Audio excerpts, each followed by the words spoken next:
July 2, 1943, Castelvetrano Airfield, Sicily. The Focke-Wulf 190's pilot never saw the P-40 Warhawk diving from above until machine gun fire tore through his fuselage, sending his aircraft spiralling toward the Sicilian countryside below. First Lieutenant Charles B. Hall, a 22-year-old from Brazil, Indiana, had just recorded what German Luftwaffe commanders believed impossible. A black pilot had shot down one of their elite fighter aircraft. The swastika painted on Hall's P-40L Warhawk that afternoon would become the first of 112 enemy aircraft destroyed by the men the Germans would reportedly come to call Schwarze Vogelmenschen, the Black Birdmen. In Nazi Germany, racial doctrine classified black people as Untermensch, subhuman, incapable of mastering complex machinery or demonstrating courage in combat.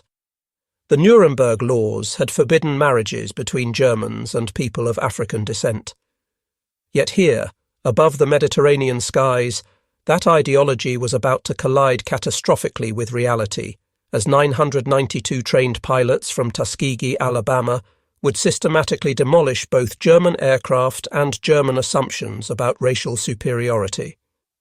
What the Luftwaffe pilots didn't know as they climbed to intercept American bombers in 1943 was that they were about to face some of the most rigorously trained, highly motivated fighter pilots in the entire United States Army Air Forces, men who had overcome obstacles their white counterparts never faced, who had trained harder and longer than standard pilots, and who carried into battle not just the weight of national duty, but the burden of proving an entire race's capability. The mathematics of aerial combat would soon be written in the skies over Europe. 15,000 combat sorties, 1,578 missions, 112 aerial victories, and a bomber escort loss rate significantly lower than white fighter groups. Statistics that would force even the most fanatical Nazi ideologues to confront the bankruptcy of their racial theories. The journey toward that first aerial victory began not in combat, but in the hostile environment of American segregation. In 1925, the U.S. Army War College had published a report titled Employment of Negro Manpower in War that concluded, "Compared to the white man, he is admittedly of inferior mentality. He is inherently weak in character."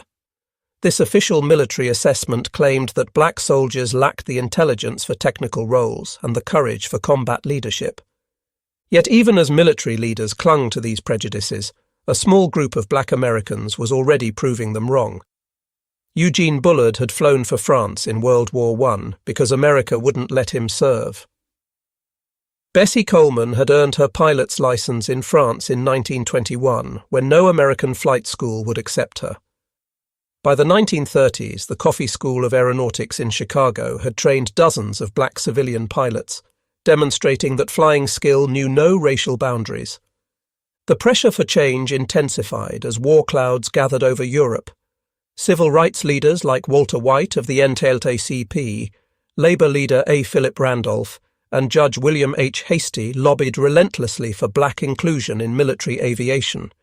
Black newspapers, the Chicago Defender, the Pittsburgh Courier, the Baltimore Afro-American, hammered the Roosevelt administration with a simple question: how could America fight for democracy abroad while denying it at home? On April 3, 1939, Public Law 18 finally cracked open the door. Senator Harry H. Schwartz had inserted an amendment requiring the civilian pilot training program to include one or more schools designated by the Civil Aeronautics Authority for the training of any Negro air pilot. It was a grudging concession wrapped in segregation, but it was a beginning. When Franklin Roosevelt ran for an unprecedented third term in 1940, he needed black votes in key northern cities. On January 16, 1941, Secretary of War Henry L. Stimson announced the formation of the 99th Pursuit Squadron, an all-black flying unit. The announcement came with a caveat that revealed the military's expectations. This would be an experiment to test whether blacks could be trained as combat pilots. Captain Benjamin O. Davis, Jr. understood the weight of command when he led 26 pilots of the 99th Fighter Squadron to North Africa in April 1943. The son of America's first black general, Davis had endured 4 years of silent treatment at West Point, where no white cadet would speak to him outside of official duties. Now he commanded men who carried not just their own hopes, but the aspirations of 13 million black Americans. The 99th arrived at Farjuna, Tunisia, attached to the 33rd Fighter Group under Colonel William W. Momia, a commander who made no secret of his skepticism about black pilots. Momia assigned them patrol missions over the Mediterranean, keeping them away from the real action. He wanted them to fail, and when they didn't immediately excel, he had his excuse. The morning of June 2nd, 1943, marked their first combat mission, an attack on the Italian-held island of Pantelleria. As their worn P-40 Warhawks climbed toward their targets, German fighters suddenly appeared. The Tuskegee pilots held formation, protecting their bombers. No aircraft were lost on either side, but the Germans had learned their first lesson. These pilots wouldn't break under pressure. But it was July 2nd, 1943, that changed everything. Charles Hall was flying his 8th mission, escorting B-25 Mitchell bombers attacking Castelvetrano airfield in Sicily. 2 Focke-Wulf 190s bore down on the bomber formation. Hall later testified, "I saw 2 Focke-Wulfs following the bombers just after the bombs were dropped. I headed for the space between the fighters and bombers and managed to turn inside the Jerrys. I fired a long burst and saw my tracers penetrate the second aircraft. He was turning to the left, but suddenly fell off and headed straight into the ground." When Hall landed, the entire base erupted. Black ground crews, who had endured months of insults from white personnel, finally had their answer to every slight. Hall's victory was the first aerial kill by a black American pilot in U.S. military history. By January 1944, the 99th Fighter Squadron had been in combat for 7 months, but Colonel Momier had filed a devastating report claiming they lacked aggressiveness and recommending their removal from combat. The report reached General Henry Hap Arnold, who prepared to shut down the experiment. Then came Anzio. On January 27, 1944, the Luftwaffe launched massive raids on Allied forces at the Anzio beachhead. 15 pilots of the 99th, flying obsolete P-40s, encountered superior Focke-Wulf 190s over the battlefield. What followed would silence the critics forever. The 99th shot down multiple enemy aircraft. Sources vary between 8 and 13 kills over 2 days. Captain Charles Hall claimed 2 more victories, bringing his total to 3. In 2 days, flying inferior equipment, they had destroyed more enemy aircraft than they had in their previous 7 months of combat. The War Department launched a study comparing the 99th with other P-40 squadrons and concluded they were performing just as well as white units. The success at Anzio proved black pilots could excel in combat when given the opportunity. In May 1944, the 332nd Fighter Group, combining the 99th, 100th, 301st and 302nd Fighter Squadrons, received orders that would transform them from outcasts to legends. They would join the 15th Air Force as bomber escorts, flying the long, dangerous missions deep into Nazi Germany. Colonel Benjamin Davis gathered his pilots at Ramitelli Airfield on Italy's Adriatic coast. "We cannot afford to lose bombers," he told them. "Our job is not to be aces. Our job is to bring those bombers home." This directive would define their combat philosophy: stay with the bombers, no matter what. In June 1944, General Nathan Twining ordered a systematic marking system for fighter groups. Each would receive distinctive colours for instant identification. The 332nd was assigned red, not just red noses or red bands, but entire tail sections painted crimson. The P-51 Mustangs, with their red tails, red propeller spinners, and red nosebands, became instantly recognisable. The first bomber crews to receive red tail escorts didn't know their protectors were black. They only knew that these fighters stayed close, never abandoning them for easy kills. Word spread through the bomber groups. Request the Red Tails if you can get them. July 18, 1944, would test the Red Tails like never before. Colonel Davis led 66 Mustangs to rendezvous with bombers targeting the Luftwaffe base at Memmingen, Germany. The bombers were late. Davis made a crucial decision: orbit in enemy territory rather than return to base. When the bombers finally appeared, so did the Luftwaffe, approximately 100 German fighters attacking from multiple directions. The Germans had learned that overwhelming numbers might break the Red Tails' protective screen. Despite fierce defence by the 332nd, who claimed 11 to 12 victories, 15 B-17 fell to enemy fighters in 20 minutes of savage combat. The 332nd lost 3 pilots, Lieutenants Robert Hutton, Wellington Irving and Alfred Brown. Critics claimed the high bomber losses proved black pilots couldn't handle major battles. But operational analysis revealed the truth. The 332nd had arrived at an impossible situation with massive German forces already engaging the bombers. They had prevented complete disaster.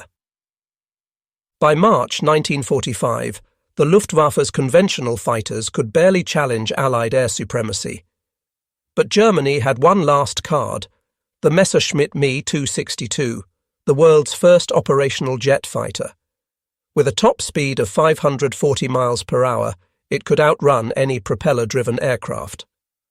On March 24, 1945, the 332nd Fighter Group received its most challenging assignment: escort bombers 1,600 miles round trip to Berlin to attack the Daimler-Benz tank factory. Intelligence warned that Me-262s from Jagdgeschwader 7 would defend the target. Colonel Davis led 43 P-51 Mustangs into the heart of the Reich. As they approached Berlin, Me-262s appeared, the largest jet fighter force ever assembled for a single interception. Lieutenant Roscoe Brown had studied the jets' weaknesses. "We knew the German jets were faster than we were. Instead of going directly after them, we went away from them and then turned into their blind spots," he explained. Brown shot down one Me-262, reporting, "I pulled up at him in a 15-degree climb and fired 3 long bursts from 2,000 feet at 8 o'clock to him. Almost immediately, the pilot bailed out from about 24,500 feet. Lieutenant Earl Lane performed what many considered impossible, shooting down an Me-262 with a 2,000-yard deflection shot using the new K-14 computing gun sight. Lieutenant Charles Brantley claimed the third jet victory that day. The destruction of 3 Me-262s in a single engagement represented more jets than most fighter groups would destroy in the entire war. The Red Tails had just exceeded the total of all previous American Me-262 kills in one afternoon. The 332nd Fighter Group earned a Distinguished Unit Citation for this mission. Not all encounters between Tuskegee airmen and Germans ended in victory. 32 pilots became prisoners of war, and their experiences revealed complex interactions between Nazi ideology and military reality. Lieutenant Alexander Jefferson was shot down on August 12, 1944, during his 19th mission. His P-51 took flak over southern France while strafing radar installations.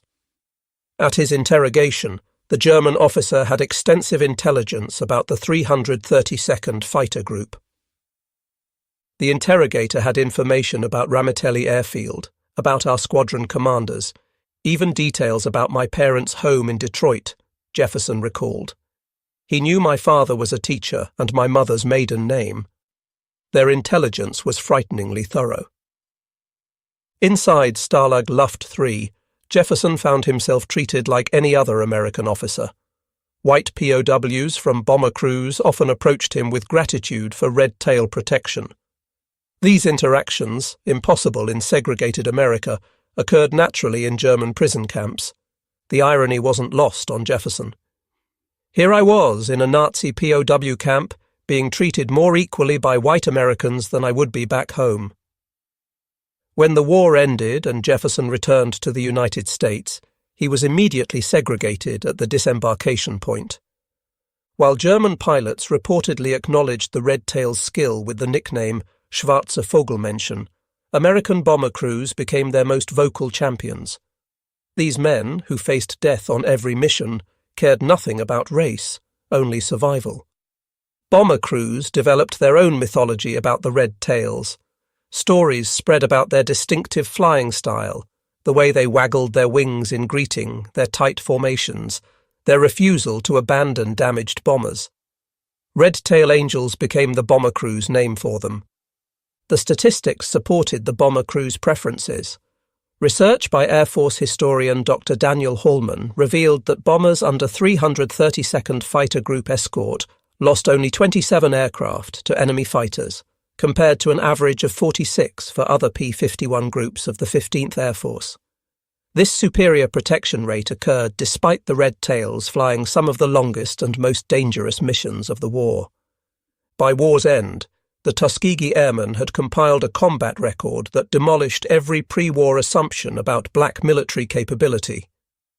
Combat operations: 1,578 combat missions flown, 15,000 plus individual sorties completed, 179 bomber escort missions, 311 missions for the 15th Air Force, enemy aircraft destroyed, 112 enemy aircraft destroyed in aerial combat, 150 enemy aircraft destroyed on the ground, 3 Me-262 jet fighters shot down on March 24, 1945.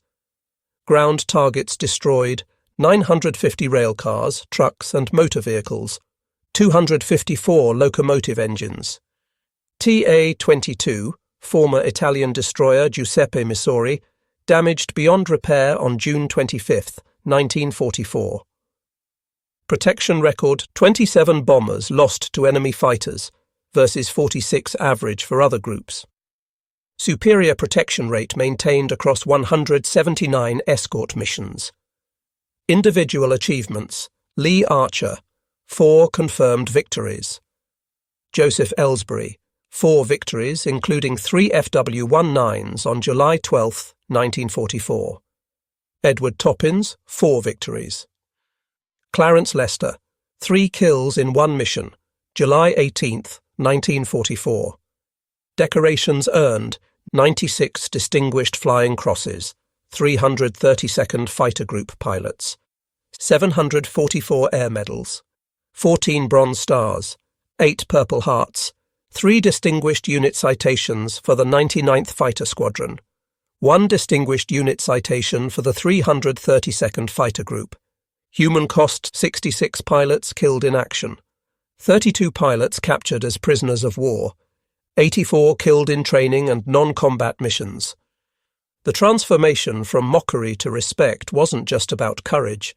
It reflected superior American training methods and technological advantages the Red Tails wielded with precision. At Tuskegee, pilots flew more hours than their white counterparts, 300 compared to 200 for white pilots. They practiced formation flying obsessively, knowing that in combat, discipline would be their edge. The washout rate at Tuskegee was 60% compared to 40% for white cadets. Only the very best survived the program, creating what Colonel Noel Parrish, Tuskegee's commander, called a super-selected group. The progression through aircraft types told its own story. The 99th began with hand-me-down P-40 Warhawks, already obsolete when they arrived in North Africa. These liquid-cooled Allison engine fighters were inferior to German Bf-19s and FW-19s in almost every performance metric. Yet the Tuskegee pilots used the P-40's superior turning ability and rugged construction to hold their own. The arrival of P-51 Mustangs in July 1944 transformed the Red Tails into equals of any fighter unit in the war. The North American P-51D Mustang represented American industrial perfection.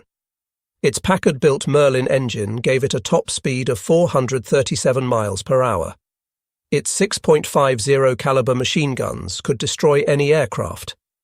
Most importantly, its range, over 1,600 miles with drop tanks, allowed it to escort bombers anywhere in the Reich.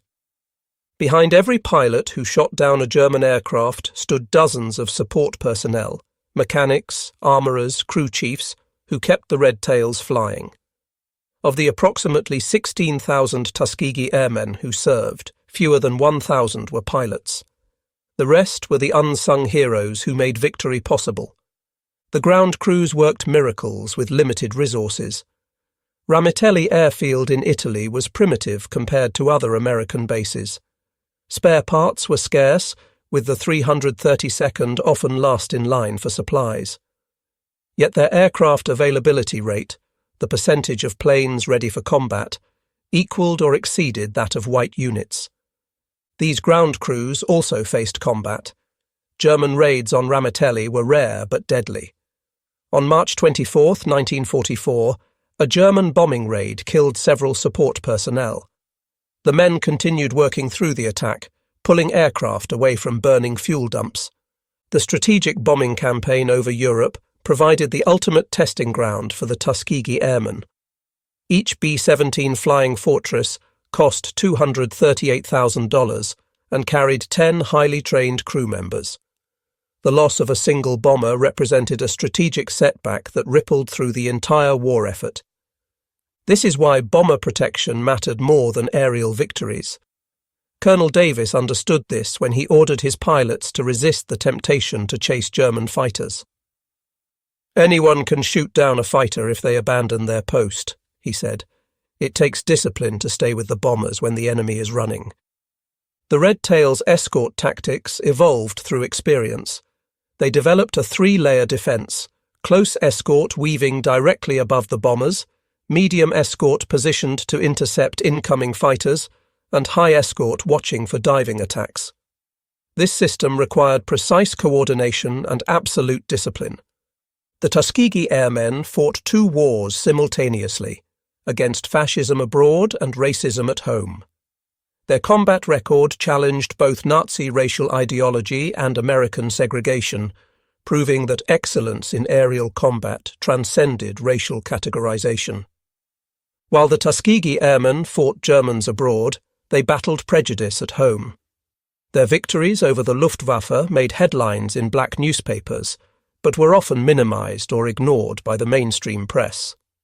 The Pittsburgh Courier's Double V campaign, Victory Against Fascism Abroad and Racism at Home, used the Tuskegee Airmen as prime examples. The contrast with German awareness was stark. By 1945, the Luftwaffe reportedly knew exactly who flew the red-tailed Mustangs, calling them Schwarze Vogelmenschen. Meanwhile, many white Americans didn't know black pilots existed. This ignorance was deliberate. The War Department rarely publicized the Tuskegee Airmen's successes. Victory in Europe brought not celebration, but uncertainty for the Tuskegee Airmen. While white units prepared for victory parades, the 332nd faced questions about their future. The Army Air Forces planned to maintain segregation despite combat evidence of its absurdity. For decades after World War II, the achievements of the Tuskegee Airmen remained largely unknown to mainstream America. Individual pilots struggled with this erasure. Lee Archer, with his 4 victories, worked as an executive but rarely spoke about his war record. "Nobody believed me anyway," he said. "A black fighter pilot? Must be lying." In 1948, President Harry Truman signed Executive Order 9981, integrating the U.S. military, a decision influenced by the Tuskegee Airmen's combat performance. Benjamin Davis, who had led the Red Tails over Berlin, became the Air Force's first black general in 1954. Recognition came slowly. In 2007, President George W. Bush awarded the Congressional Gold Medal to the Tuskegee Airmen. Only 300 of the original pilots survived to attend. Many had waited over 60 years for national recognition. The transformation from mockery to respect wasn't mythology, but documented fact. The numbers remain irrefutable. 112 aerial victories against the Luftwaffe. 3 Me-262 jet fighters destroyed in one mission. 150 enemy aircraft destroyed on the ground. 27 bombers lost versus 46 average for other groups. 96 distinguished flying crosses earned by 332nd Fighter Group pilots. The reportedly nicknamed Schwarzer Vogelmenschen proved that prejudice crumbles when confronted with undeniable capability. Every German fighter destroyed, every bomber protected, every mission completed added evidence to an irrefutable case. The colour of a pilot's skin had nothing to do with his ability to fly and fight.